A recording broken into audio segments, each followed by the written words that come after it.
Hi friends, இதுதான் என்னோட kitchen. நம்ம இன்னைக்கு கருப்பு கவுனி கஞ்சி மிக்ஸ் எப்படி ப்ரிப்பேர் பண்ணுறதுன்னு பார்க்கலாம். ஏற்கனவே 8 மணி நேரம் ஊற வச்சு காய வச்சு நல்லா ரெண்டாக அரைச்சி அதோட சிறுபருப்புலாம் சேர்த்து வச்சுருக்கிற கஞ்சி மிக்ஸில் தான் நம்ம இன்னைக்கு கஞ்சி பண்ண போகிறோம்.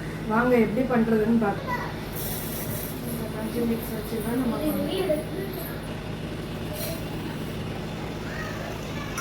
ஒரு கப் கஞ்சி மிக்ஸுக்கு 3 டம்ளர் தண்ணி ஊற்றிக்கோங்க.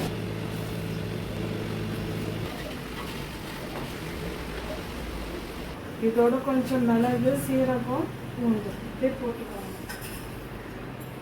சால்ட் கொஞ்சம். அதுதான் ஃப்ரெண்ட்ஸ், மூடி வச்சிடலாம் அந்த குக்கரை.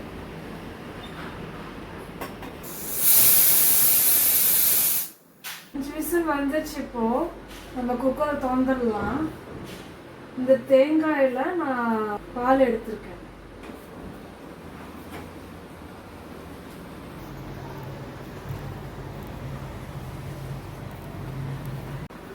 இங்க பாருங்க ஃப்ரெண்ட்ஸ், நல்லா வெந்திருக்கு.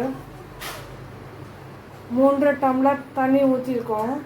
அதோட இப்போ நான் இந்த தேங்காய் பாலையும் ஊற்றுறேன். குக்கர் திறந்ததுக்கப்புறம் தேங்காய் பால் ஊற்றி நல்லா கலந்து விட்டு பாருங்கள் ஃப்ரெண்ட்ஸ், நம்ம கஞ்சி மிக்ஸ் எவ்வளோ சூப்பராக வந்திருக்கு. சாப்பிட்டு பாருங்க, அவ்வளோ டேஸ்ட்டாக இருக்கும். தேங்காய் பால்லாம் விட்டுருக்கோம்ல. இப்போ பாருங்கள், நம்ம கஞ்சி மிக்ஸு எவ்வளோ சூப்பராக வந்திருக்கு. அதாவது இந்த கருப்பு கவுனியோட பெனிஃபிட்ஸ்லாம் என்னன்னு பார்த்தீங்கன்னா, முக்கியமான விஷயம் அந்த கேன்சரை தடுக்குது இது.